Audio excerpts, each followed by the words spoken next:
Morning Canada time to check.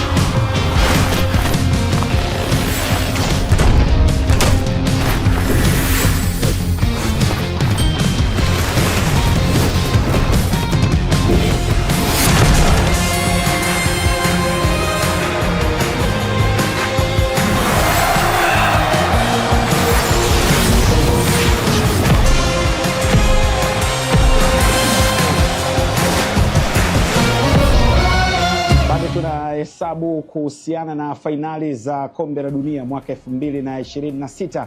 Macho yote yatakuwa katika nchi ya Marekani, lakini bila kusahau Mexico pamoja na Canada.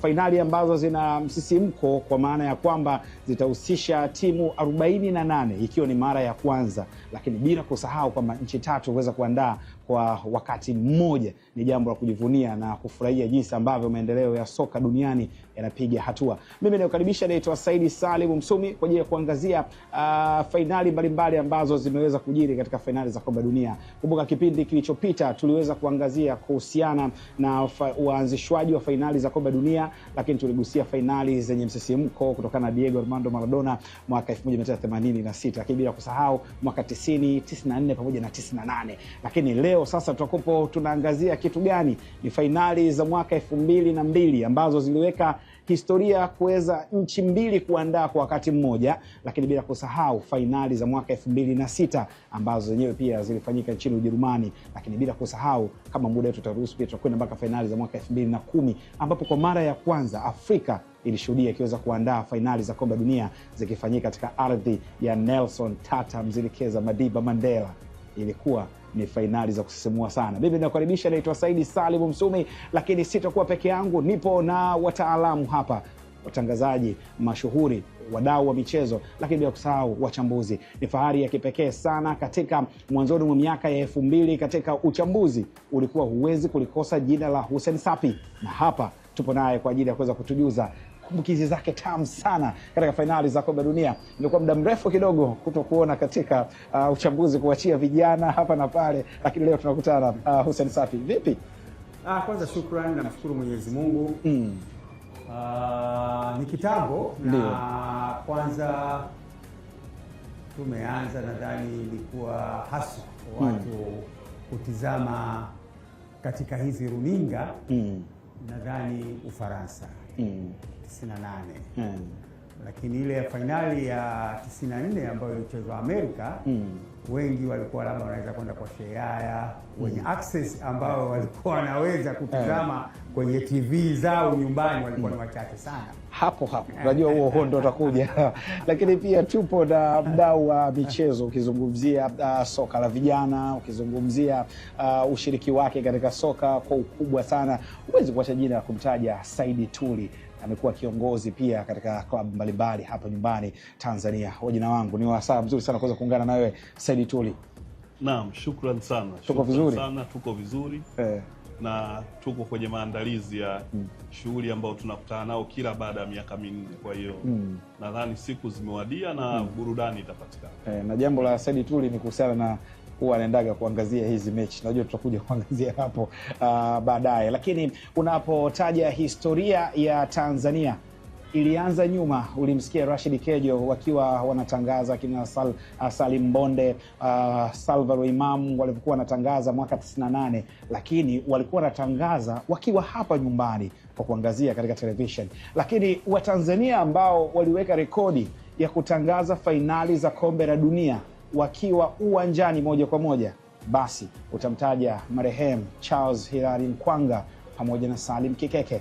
Bahati mbaya Mwenyezi Mungu amemchukua Charles Hilary, lakini historia tamu itazidi kusalia kwa sababu leo tupo na mmoja ambaye alitangaza, Salim Kikeke.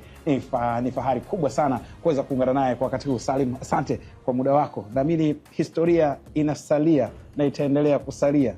wewe na Marehemu Charles? Kabisa kuwa watangazaji wa kwanza kabisa kutangaza kombe la dunia kwa lugha ya Kiswahili moja kwa moja kutoka uwanjani, ilikuwa ni heshima kubwa sana kufanya hivyo. Lakini utaona tu kwamba wakati tukifanya kazi kwenye shirika la habari la utangazaji la Uingereza, kulikuwa na lengo thabiti kabisa la kutaka kutangaza hizi mechi za kimataifa kwa lugha ya Kiswahili. Tunakumbuka AFCON ya Tunisia mwaka 2004, tulituma timu wakaenda kutangaza mpira kutoka Tunisia. Alikuwa John Nene na Juma Nkamia Suleiman Nkamia.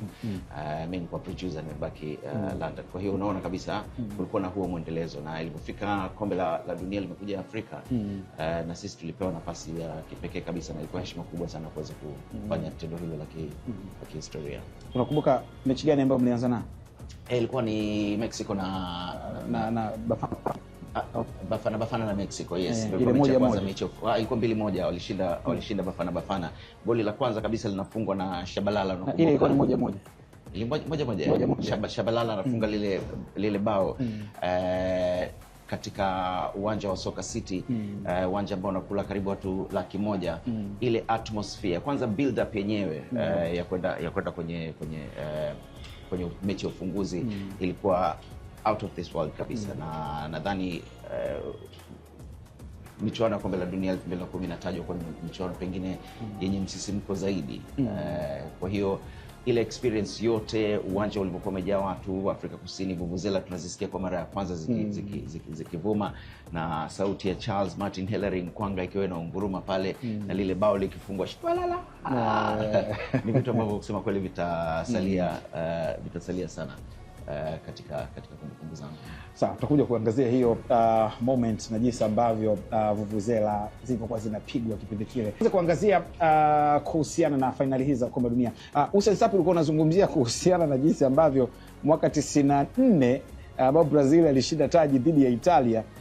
Wengi mlikuwa mnaenda Magomeni au walikuwa wapi? Kipindi hicho Marehemu Sheyaya alikuja Kinondoni.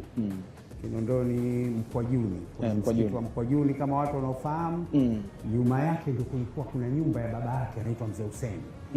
Sasa alipofariki marehemu Mzee Hussein, Sheyaya alirudi pale na alifunga screen kubwa sana.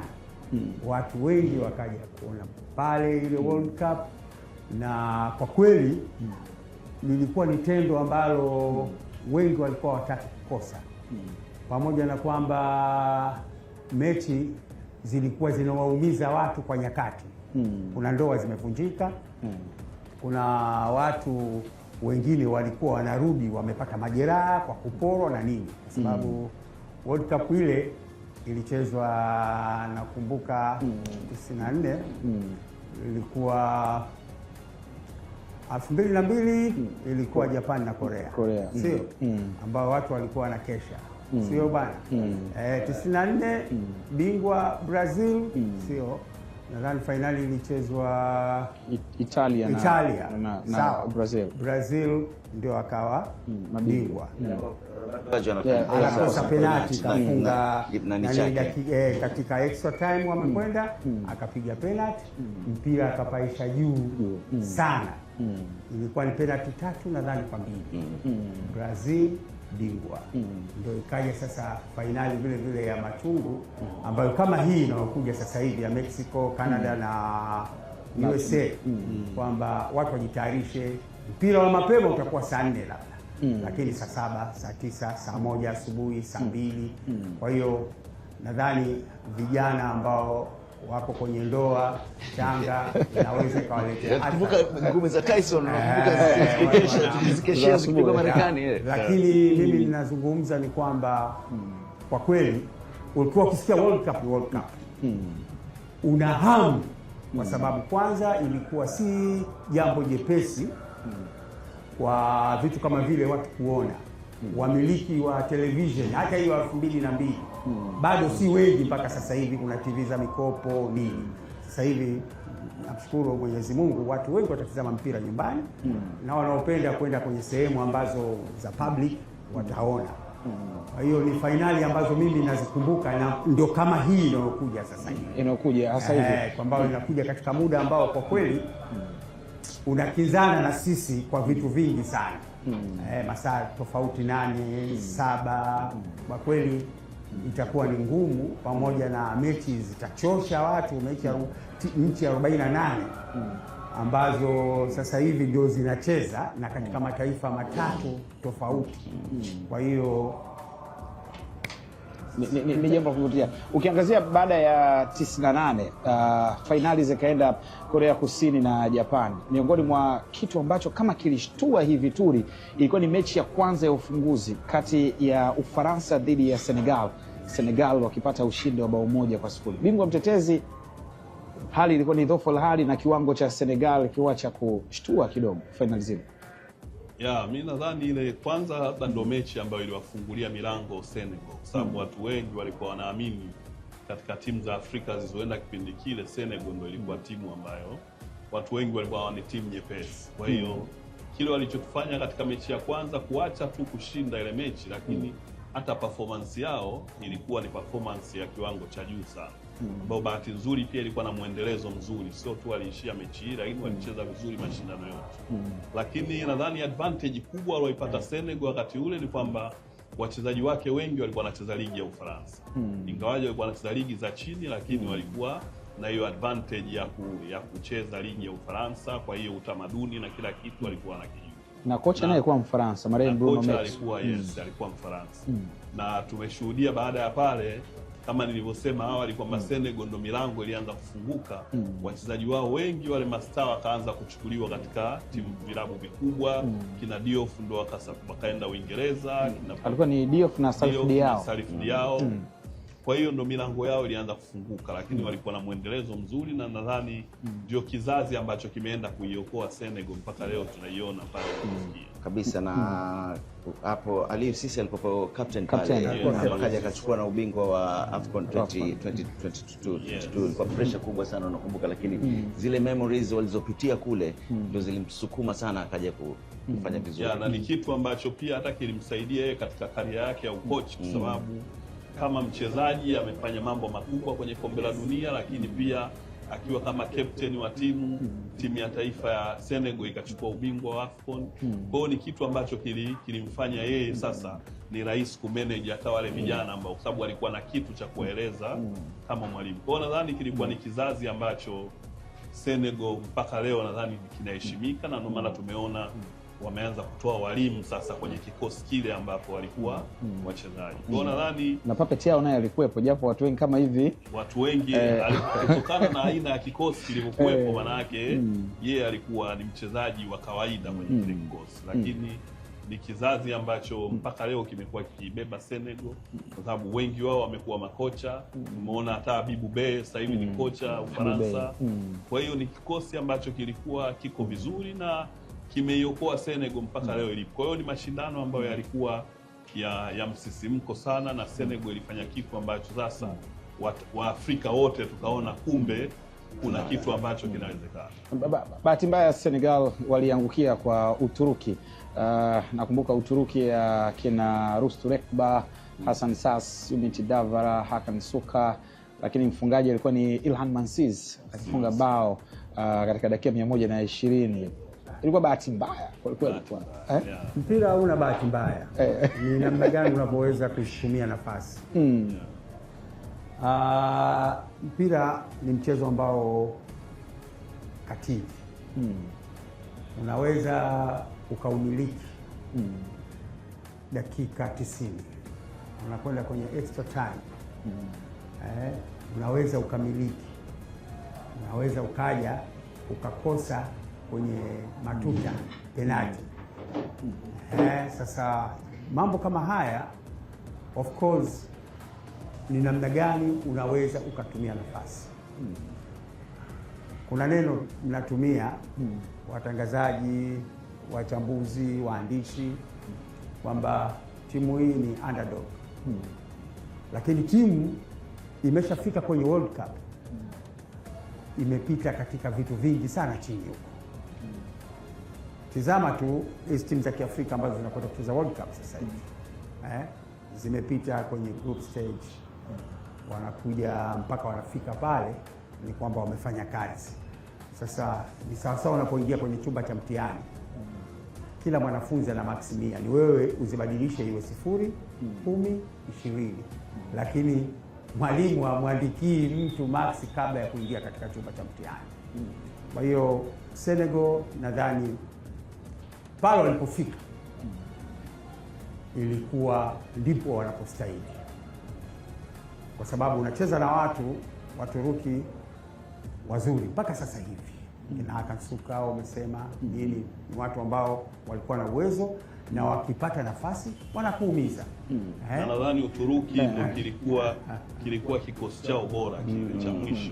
Baada ya pale nadhani wameanza tena kujitafuta. Kwa hiyo Uturuki walikuwa na kikosi ambacho kilikuwa kimeenda kushindana. Kwa hiyo ni lazima kwa situation ya Senegal ilivyokuwa, maana yake bado kwenye yale mashindano kwao walifanya vizuri. Kumbuka tumeanza kugusia kidogo fainali za 2002 hapa kwa tunazungumzia Senegal, Simba wa Teranga. Kiukweli ukihitaji Senegal ile ilikuwa ina nyota wengi sana.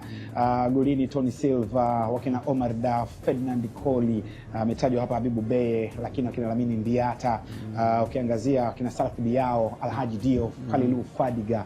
Hakika ilikuwa kina Henry Camara, na walikutana na timu nyingi sana. Walikutana na Uruguay miongoni mwa mechi ambayo ilimalizika kwa sare ya bao 3-3, lakini pia waliwafunga Sweden ya kina Henrik Larsson na kina Fredrik Ljungberg, na kisha akaelekea katika hatua ya robo finali na kufungwa na Uturuki. Kumbuka ni kipindi maalum Azam TV tukiwa tunaangazia kuhusiana na World Cup zilizopita nyuma. Mimi ni Saidi Salim Msumi na hapa ni Tiffany Hotel, sehemu ambayo inapatikana mtaa wa Makunganya Posta huko. Ni sehemu ambayo ina hadhi ya kimataifa kwa sababu wageni mbalimbali, timu mbalimbali za kimataifa zikiwa zinakuja kucheza hapa nyumbani Tanzania huwa wanafikia hapa. Kuna huduma za VIP, lakini kuna restaurant, unaweza kupata huduma mbalimbali hapa. Sogea ujipatie huduma iliyokuwa bora kabisa. Mimi ni Saidi Salim Msumi, tunakwenda mapumziko mafupi kisha tunarejea kuja kuangazia mengi zaidi. Bado tupo na fainali ya mwaka 2002.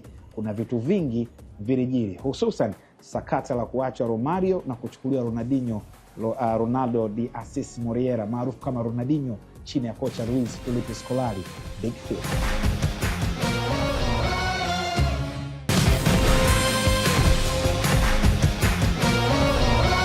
Tumerejea tena na asante kwa kuendelea kutufuatilia. Tukiwa tuna hesabu kuhusiana na fainali za kombe la dunia mwaka 2026 ambazo zinafanyika katika nchi 3, Marekani, Canada pamoja na Mexico. Kumbuka 2030 kutakuwa tena na nchi 3 zinaandaa fainali hizi, na hapa tunazungumzia Ureno, tunazungumzia Hispania pamoja na Morocco. Lakini mwaka 2034 Saudi Arabia wataandaa peke yao, lakini pia ni fainali ambazo zina gharama kubwa sana kuweza kuziandaa, tofauti na fainali hizi ambazo zinaweza kufanyika. Lakini kwa sasa tumeziangazia fainali za mwaka 2002, bado tunaangazia hapo. Nipo na Hussein Sapi, Saidi Tuli pamoja na Salim Kikeke, na mimi ni Saidi Salim Msumi. Tumeangazia kuhusiana na Senegal, lakini miongoni mwa kitu ambacho kilikuwa kimejiri katika fainali zile ilikuwa ni Brazil, Salim, kushinda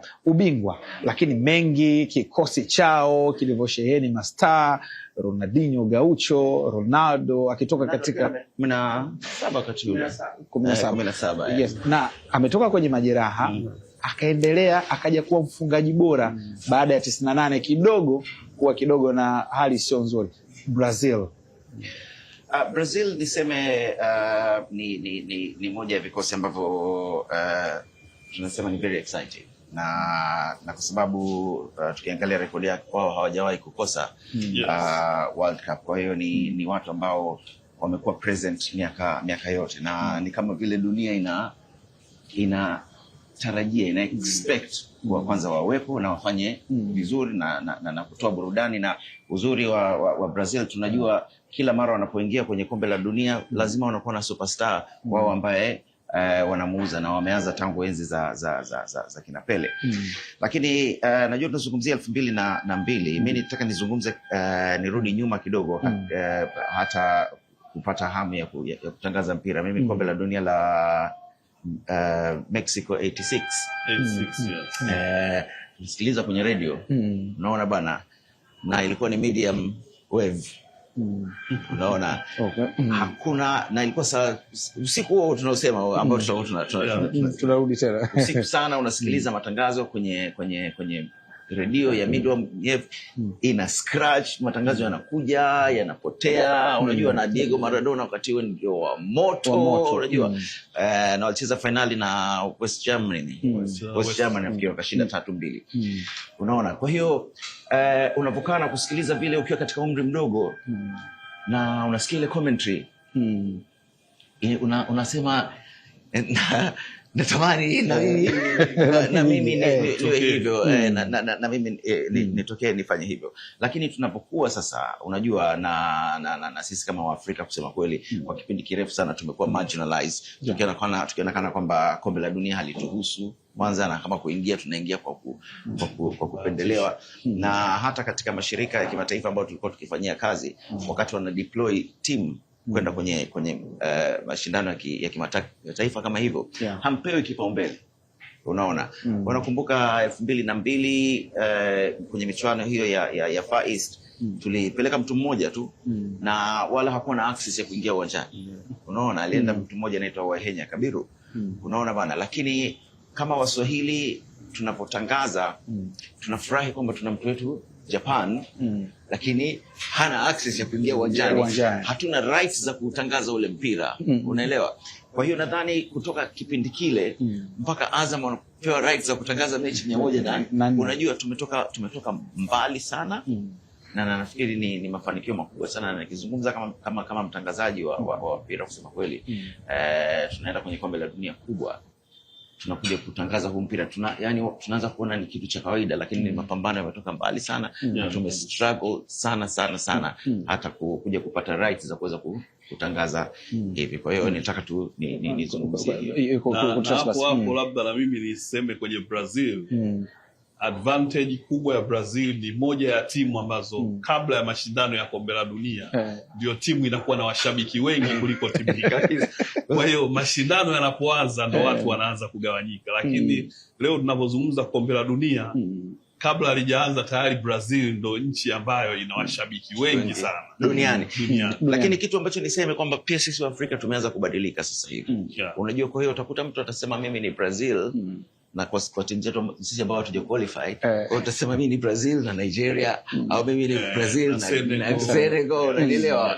Kwa hiyo angalau na sisi tunapata enzi zile mtu anakabaki tu bwana, mimi England, mimi West Germany, mimi unajua. Kwa hiyo nadhani inapokuja kwenye mtazamo wa kinyumbani, tunadaka timu mbili. Na ukiangazia Hussein Sapi, miongoni mwa kitu ambacho cha mwaka 2002 ukiachana na Senegal, Cameroon walikuja na style yao ya mavazi ya tofauti kabisa, ya kuvaa viguo vinavyowabana, singlet. Na Cameroon ilikuwa ina wachezaji, kwa sababu Cameroon walikopo ndo wameanza kuleta ule ufalme wao, hususan baada ya kumfunga Nigeria. Walifunga Senegal katika mashindano ya AFCON 2, alafu wanaenda kucheza finali hizi. Ndio kina Patrick Mboma hapo, Ligabert Song, Raymond Kala, wote wanaoingia hapo. Jackson. Sasa umezungumzia jezi. FIFA 2002 waliwazuia kuvaa zile jezi ambazo zimekatwa mikono. Zile walivaa AFCON. Yes. 2002 wakati wanakwenda Japan na Korea walivyoandaa yale mashindano, mtengenezaji wa jezi zao alikuwa ni Puma.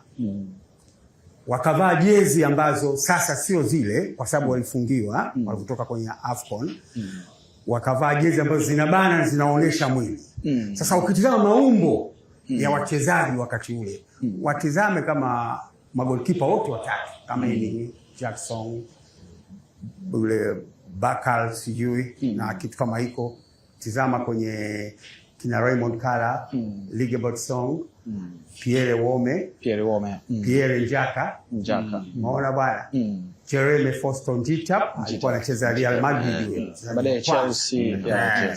Sasa nakupa hadithi moja ya Pierre Njaka. Kocha Claude Leroy alikuwa ni mtu ambaye ana talent ya kwenda kuchukua mtu ambaye anamuona anafaa. Yule bwana mdogo akati anachukuliwa kwenye AFCON, ambayo Cameroon walishiriki, nadhani ilikuwa mwaka 2000 ule. Then alikwenda kijijini akamkuta yule binadamu vitu anavyovifanya, na alikuwa bado ni mtoto mdogo, lakini tayari alikuwa na mke, na nadhani takriban alikuwa na watoto kati ya 4 mpaka 5. Lakini performance yake alimchukua akamleta kwenye national team. Wanakwenda kwenye World Cup 2002 Japani na Korea, ndio wakaja kukutana na mwalimu, nadhani Winfried Schäfer ndio alikuja kutoka Ujerumani. Sasa pale ndio akaja kukutana na kina Raymond Kara, Vigabert Song, Pierre Wome, Solomon Olembe. Wanakuja kumkuta Patrick Mboma, Mark Vivian Foe. Ni watu ambao ukitizama maumbile na zile jezi wakivaa wanatisha.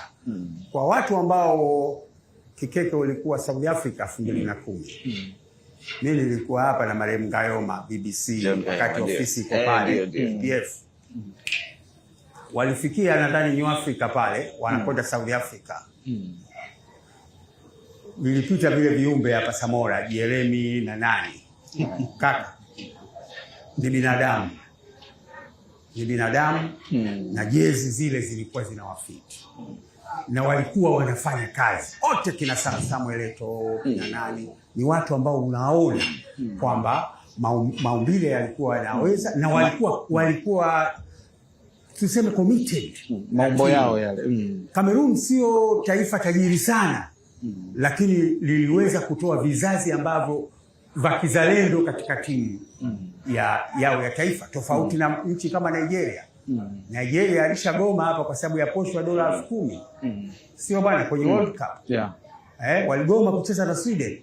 Sasa vitu kama hivi unatizama, ni kwamba mimi sishangai wale, na hata saa nyingine ilikuwa ni wachezaji wenyewe waliamua tuvae aina gani ya jezi kutokana na vile, kwa sababu ilikuwa zile jezi labda tumezoea kuziona kwenye basket. Lakini tulikuja kuziona kwenye AFCON. Kikeke ulikuwepo Uingereza kwenye kuongezea miongoni mwa kizazi cha dhahabu cha England kilikuwa ni cha mwaka 2002 chini ya Sven Goran Eriksson. Ukiangazia David Beckham, ukiangazia Michael Owen, yani wakina Leo Ferdinand, Sol Campbell, yani ukiangazia Paul Scholes, yani ile United Class 92, alafu ukiangazia na mchanganyiko wake ule kizazi cha dhahabu, lakini kiliishia hatua ya robo finali kifungwa na Ronaldinho Gaucho. Waingereza walikuwaje? Waingereza unajua na wakati huo nafikiri Theo alichukuliwa kana miaka 16 nadhani. Nakumbuka Theo Walcott. Ile ilikuwa ni 2006 sorry. Theo alikuwa bado Sven alikuwa lakini alikuwa 2006. Yes. England tatizo lake. It is coming home. Unaona bwana. Na hata hiyo 66 yenyewe walivyoshinda bado ni debatable. Kwa sababu ukiangalia mechi yao na Argentina, nafikiri hata mwamuzi mwenyewe alikuwa akitoa faulu ambazo hazieleweki, unaona. Yani ilikuwa kama lazima washinde, na tangu 66 mpaka leo England wanaimba ushindi wa World Cup wa 66 ambao nafikiri timu za Afrika zilisusia hazikwenda. Ndio maana nasema sio kombe la dunia halali. Sio kwa ubaya. Lakini pressure ya meneja wa England wakati wote, iwe ni World Cup, iwe ni Euros, magazeti kila siku yanakuandama. Unaona, wachezaji wanaandamwa. Sasa tatizo linalokuja mara nyingi, nadhani limekuwa likisumbua sana kikosi cha England, ni Uingereza wake. Yes. Unaona, tuliona World Cup ya 98 Wafaransa waliposhinda, ilikuwa squad imejaa wa Afrika watupu. Unaona, sasa transformation na talent, kusema kweli watu wenye asili ya Kiafrika wana talent. Unaona, lakini sasa squad inachaguliwa na magazeti. Watu wanaweka pressure bwana, kama Beckham lazima acheze. Unajua, ikitokea, nakumbuka kati ilikuwa ni Euros za 2004 Beckham aliumia. Bwana, alitibiwa mpaka na tiba ya farasi. Mimi labda hapo pia kwa Kikeke mara nyingi hicho anachokizungumza Kikeke mimi nakifananisha sana na uchaguzi wetu wa Tanzania wa timu ya taifa. England kinachoathiri ndo kama kinachoathiri sisi, sababu kuna Manchester United, kuna Liverpool, kuna kwa hiyo ile inaathiri sana kwenye kuchagua timu ambayo ndo inatukuta na sisi Tanzania. Yaani timu ya taifa ikitajwa kwanza watu wanahesabu Simba wangapi, Yanga wangapi. Kuna mchezaji hata kama yuko Lipuli, yuko JKT, yuko KMC anatakiwa kuwemo, anaonekana huyu hakutakiwa kuwemo, alitakiwa awepo wa Simba au Yanga. Kwa hiyo England mimi nadhani tumekopi na kupesti. Imekwenda mpaka kwa wachambuzi, nadhani ile iko kwa waandishi wote wamekuwa ni watu wa mpaka mpira tunaocheza kwa mdomo, unajua kama England. Mimi nazungumza kitu kimoja, unaweza ukanisamee Msumi. Kwanza hatuna vyombo vingi vya habari. Vimejaa watu hawana ueledi.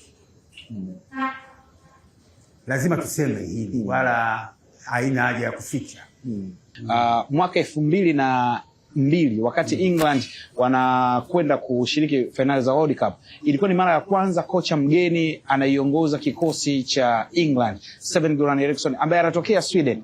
Natamani kupata hiyo hali ilikuwaje baada ya 98 alafu kwa mara ya kwanza anakuja kocha mgeni Kike. Kusema kweli kulikuwa na debate kubwa sana. Waingereza wanajipenda. Wanajipenda na wanaamini kwamba mtu wao anaweza anatakiwa kuangusha. Lakini kulikuwa na debate kwamba inabidi na sisi tutanue mbawa.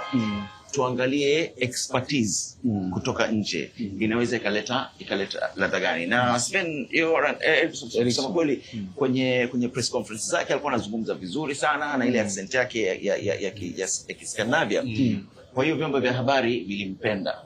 Unaona, kwa hiyo pamoja na kuwa kulikuwa na resistance, lakini walimpenda. Alikuwa very convincing na akizungumza. Kwa hiyo wakamkubali na ndio alibaki mpaka 2006 kwa sababu aliona kwamba kuna mahali anawapeleka na kwamba ule utaalamu kutoka nje unasaidia. Ingawa kusema kweli wazawa na makocha wengi walikuwa na complain, wanasema mara hii kazi ni ya kwetu, kwa nini anapewa mtu mwingine? Sawa, shukrani sana Salim.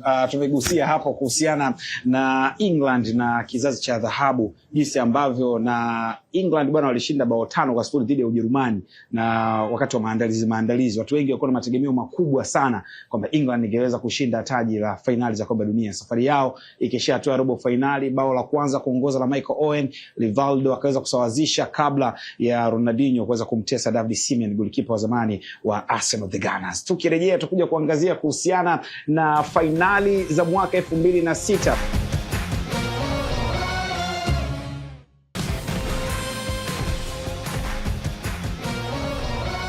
Asante kwa kuzidi kutufuatilia. Hii ni Azam TV, burudani kwa wote. Kumbuka ni uhondo wa fainali za kombe la dunia. Mgeni keshafika nyumbani, kwa sababu michezo yote 104 utaweza kuishuhudia kupitia kisimbuzi chako cha Azam TV. Tena kwa shilingi 28,000 tu unaweza kuona matangazo haya mubashara kabisa kwa lugha ya Kiswahili pamoja na Kiingereza. Kumbuka pia build-up zote mbili utaweza kupata, pamoja na matangazo ya mpira utaweza kupata kwa uzuri kabisa. Mimi ni Saidi Salim Msumi, nipo na panel yangu hapa, Hussein Sapi, Saidi Tuli pamoja na Salim Kikeke. Tumeweza kuangazia kuhusiana na fainali za mwaka 2002, lakini miongoni mwa watu ambao walikuwa wanarogesha sana mwamuzi kutoka nchini Italia, Pierluigi Collina.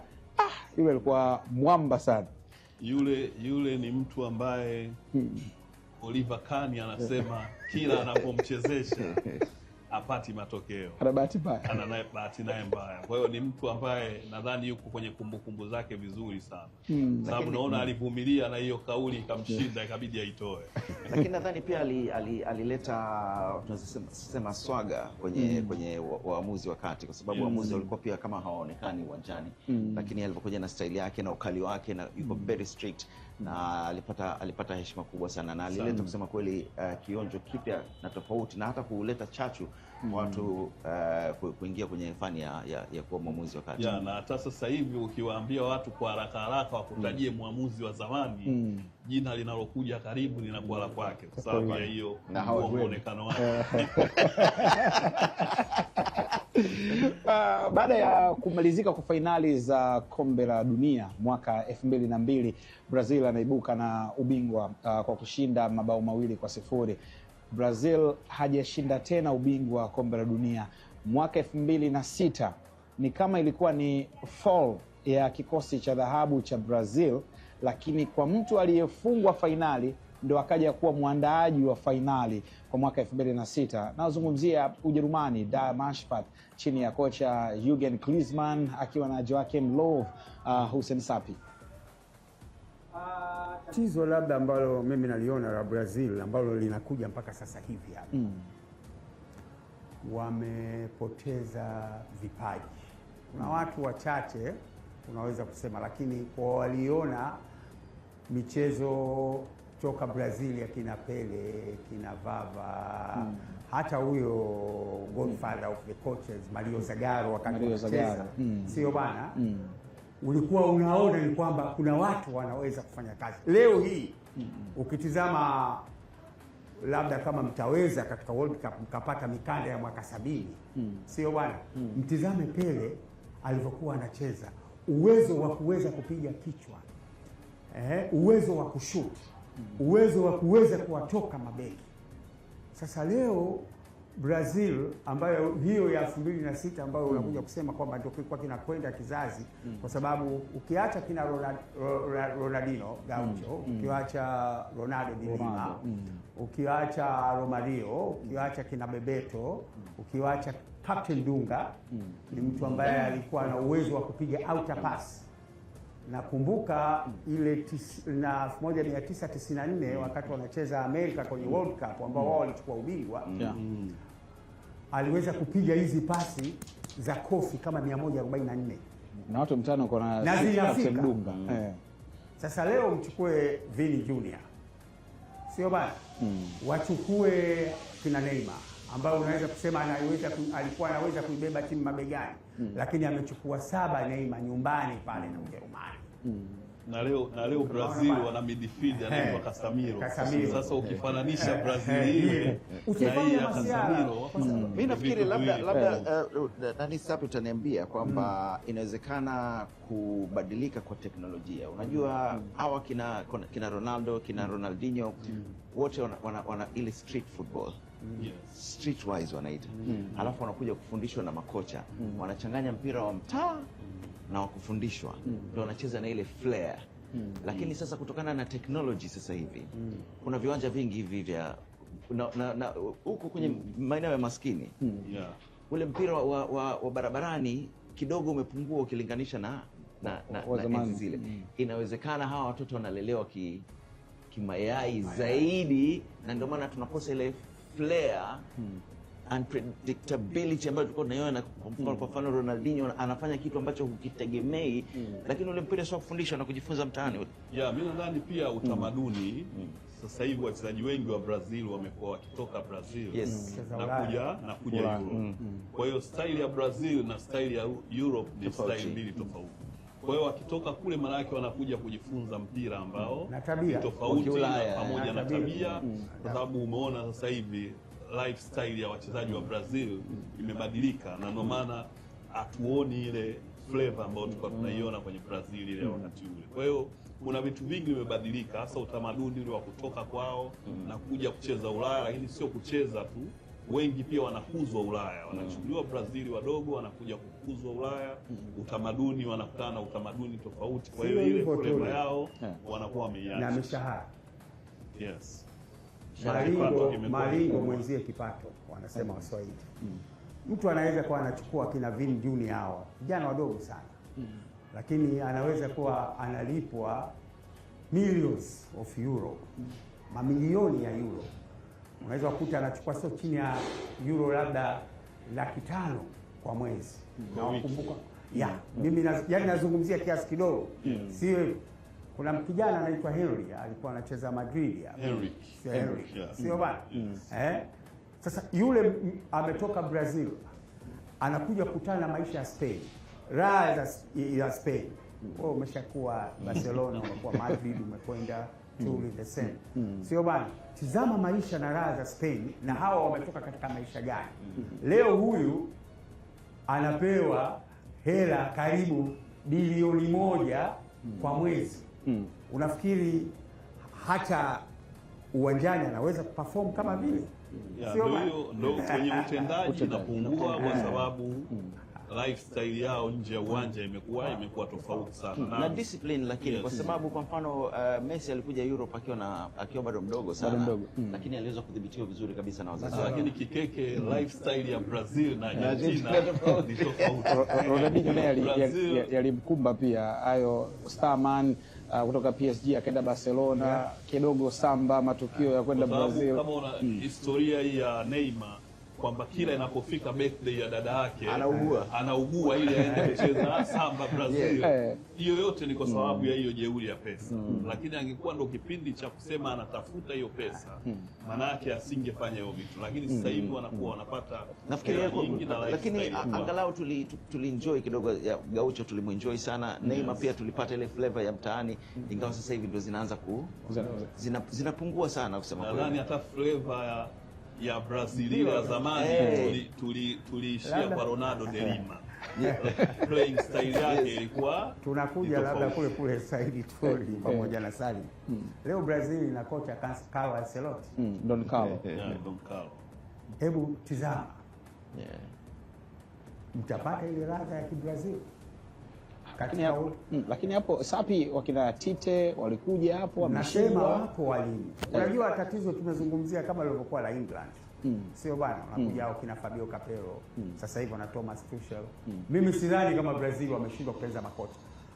Big Phil alimrudisha Romario kwa kudanganya kwamba amefanyiwa operation ya jicho. Sio bwana, 2002 Japani na Korea.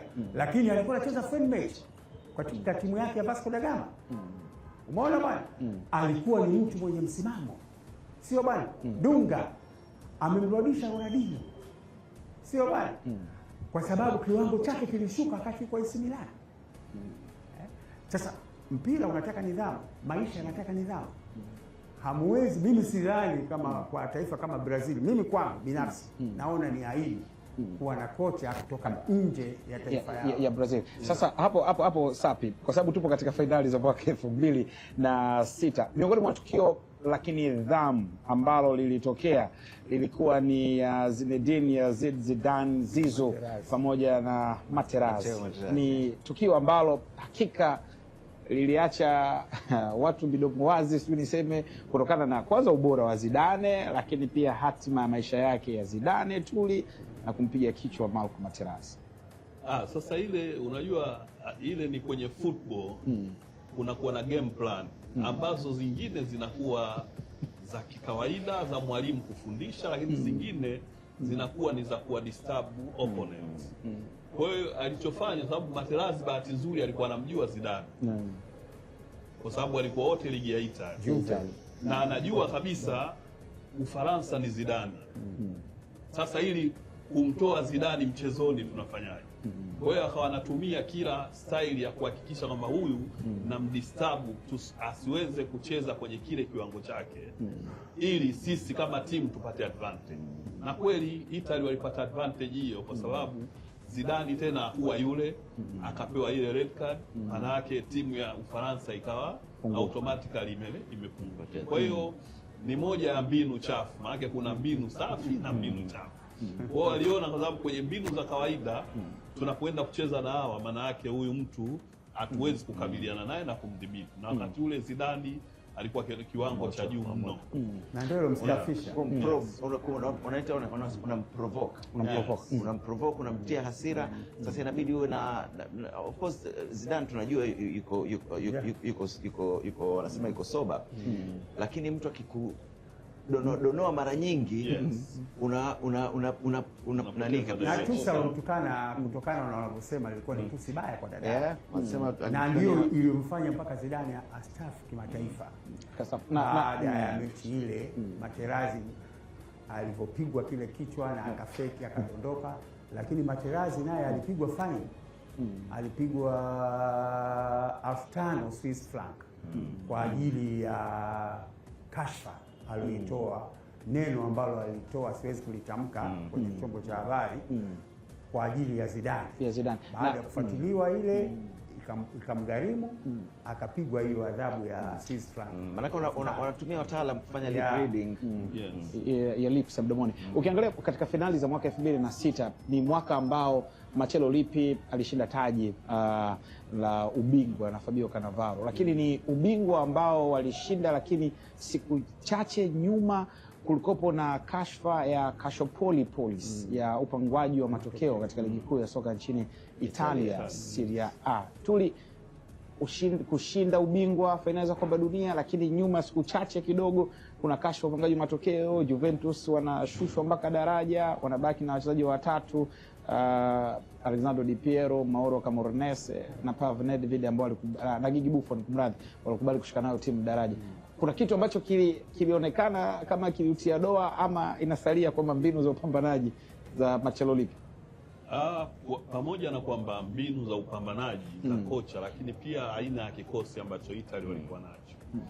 Sababu wakati ule Juventus nayo ndio ilikuwa timu ambayo iko ya moto sana hata kwenye mashindano ya Champions League na nini. Kwa hiyo Italy walikuwa na squad ambayo ilikuwa inaweza kupambana na timu yoyote. Kwa hiyo hata wakati wanaenda kwenye mashindano, moja ya timu ambazo zinaonekana zina nafasi kubwa ya kupata ubingwa ni Italy. Kwa hiyo walikuwa na squad ambayo ilikuwa ya moto mno. Wakati ule Buffon yuko kwenye yuko vizuri. Cannavaro nadhani ndo akaenda kuchukua mpaka mchezaji bora wa mashindano na akachukua Ballon d'Or. Kwa hiyo ni squad ambayo ilikuwa iko vizuri sana. Kwa hiyo kocha alikuwa ametengeneza kikosi ambacho yeye pamoja na kuongeza tu utaalamu wake, manake walikuwa na nafasi kubwa sana ya kuchukua ubingwa pamoja kabla hata mashindano yalikuwa yajaanza. Kwa hiyo nadhani walideserve, na siku zote tunajua mipira wakati mwingine ni michezo, kuna michezo mingi michafu ambayo mingine inakuwa resistance ya kupanga matokeo inakuwa kubwa sana wakati ligi ya Italy ilikuwa ni ya moto sana. Unajua sasa wakianza kupenetrate watu, tuhumiwa mafia waliingia na nini, na hivi vitu attempts zinafanyika.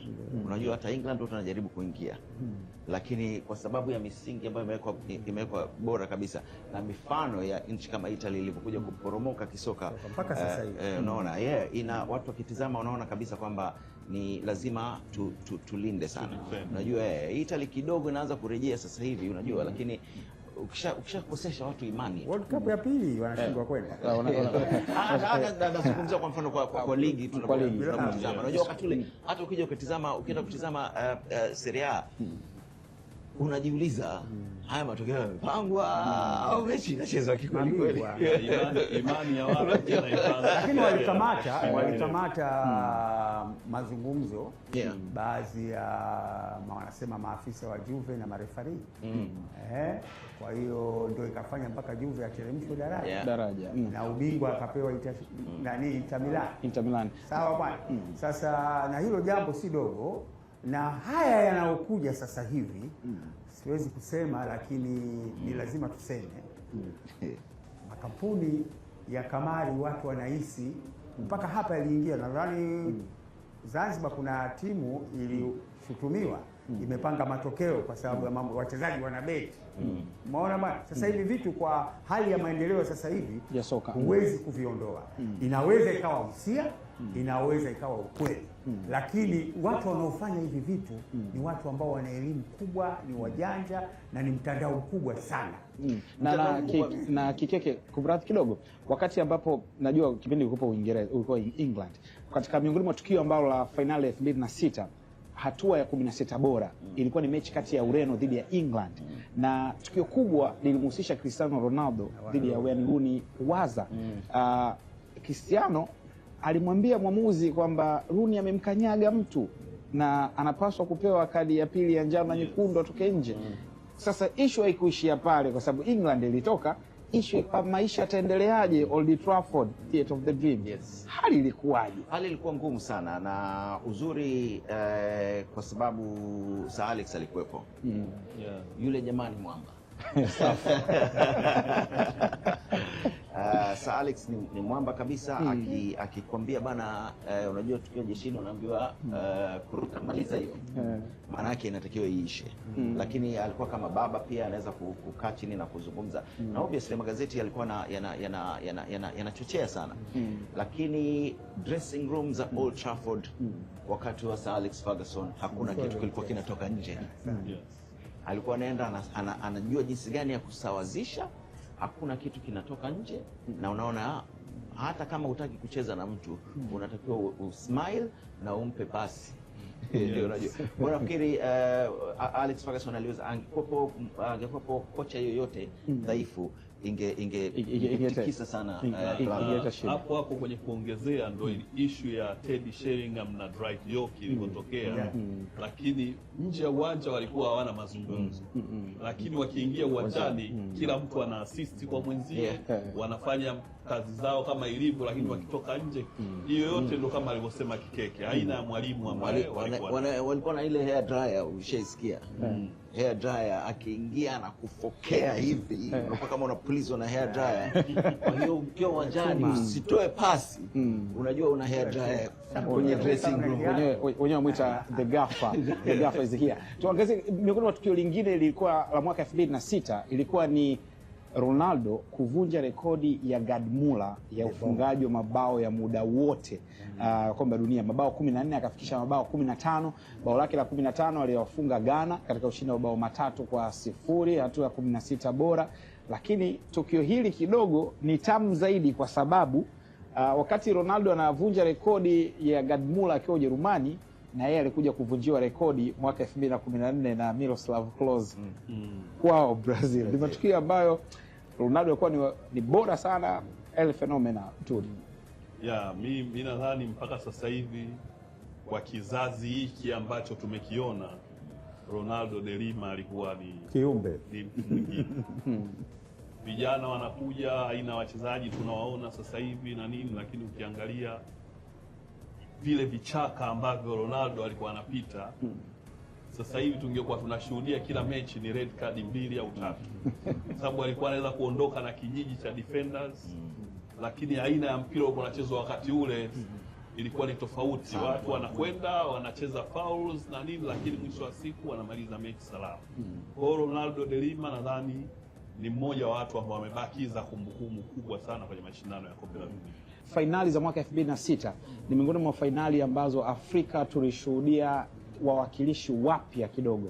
Angola, Parangas Negras walikwenda, Togo, Emmanuel Shea Adebayo, Ivory Coast, Ghana. Ni timu ambazo tulikuwa hatujazoea zikishiriki. Ushiriki wao ulikuwa na picha gani kidogo ukiitazama? Ni hamasa na ni funzo kwamba kila kitu kinawezekana. Watu kama Togo ni taifa dogo sana, lakini waliweza, pamoja na kwamba hawakuvuka wa kuingia kwenye group stage, lakini waliweza kufanya kitu ambacho kimeonekana kwamba tunaweza. Ni maandalizi, na maandalizi sio ya mdomo tu, ni maandalizi ambayo yanatakiwa yafanyike kwa hatua, vizazi, nasema chini ya miaka 9, chini ya miaka 15, 17, 20 mpaka unapata kule. Sasa sisi nchi zingine za Kiafrika ambao tunataka tu kwamba mpira ni sawasawa na sukari na chai, kwamba ukitia sukari, ukikoroga, umekunywa, unapata matokeo. Mpira huko hivyo. Mpira unataka maandalizi. Na ndio maana nilisema bahati mbaya inaweza ikawepo, lakini siku zote bahati nzuri ndio inakufanya ufike pale.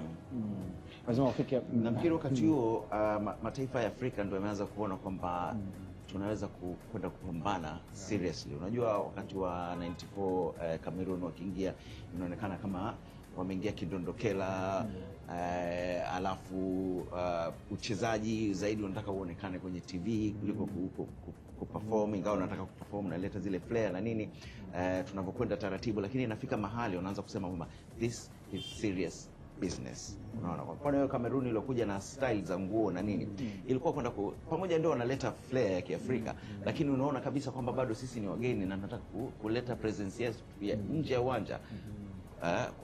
kwenye uwanja. Lakini hiyo 2006 tunapozidi kupanda sasa, seriousness ya kusema kwamba bana, na sisi tunakuja hapa kwa kustahili na sio kwa kupendelewa au kwa bahati mbaya, kwa juhudi zetu, kwa juhudi zetu inaanza kuwa serious sasa, na ndio tunaona kidogo progress. Shukrani sana Salim Kikeke akiweza kumaliza hivyo kwake, anaiona timu ya Afrika ikiweza kufanya vizuri. Kumbuka tu hapa tulipokuwa ni Tiffany Hotel ambayo inapatikana mtaa wa Makunganya, maeneo ya Posta karibia na stesheni hapa. Unapata huduma za kimataifa, unapata restaurant, ukitaka vitu, vinywaji, burudani, malazi na kadhalika. Lakini kumbuka miongoni mwa sifa yao kubwa sana ni kupokea watu VIP mashuhuri, lakini pia timu ama club mbalimbali ambazo zinakuja hapa nchini huwa wanafikia hapa, na hata timu ya taifa ya Tanzania huwa wanaweka kambi hapa kujiandaa na michezo mbalimbali ya kimataifa. Ndio ambao wametuhodhi hapa na kutupatia huduma iliyokuwa bora sana. Katika siku ya leo tumeangazia vitu vingi sana, hususan fainali za kombe la dunia mwaka 2002 zilizofanyika Korea Kusini na Japan. Miongoni mwa uwanja ambao ulichukua zaidi ya watu 100,000 ulikuwa unaitwa Bed Nest, yani kiota cha ndege, katika fainali ambayo ilihusisha Brazil dhidi ya Ujerumani, mabao mawili ya Ronaldo. Lakini tumeangazia fainali za mwaka 2006, matukio mbalimbali ambayo yameweza kujiri, lakini kidogo tumepata ladha ya mwaka 2010 ambayo kipindi kijacho kuna mengi sana tutakuja kuangazia hapo. Ubora wa Ghana kufika hatua ya robo fainali na sekeseke la Samoa Gyan. Tutaangazia jinsi ambavyo mpira jabulani ulivyokuwa unakatika kwa magoli kipa, lakini vuvuzela zilivyokuwa zinapigwa, yani ile kusikia kunjani woza nazo ilikuwa inafahamika sana. Mimi ni Saidi Salim Msome kwa niaba ya Hussein Sapi, shukrani sana kujumuika nawe katika siku ya leo. Alikuwepo hapa Saidi Tuli pamoja na Salim Kikeke. Tumepata uzoefu mkubwa sana wa mambo mbalimbali. Tukutane tena kipindi kijacho, ndio kuangazia Azam TV kumbukumbu tamu 2028. Unapata michezo yote 104 ya fainali za kombe dunia. Hakika burudani ni kwa wote.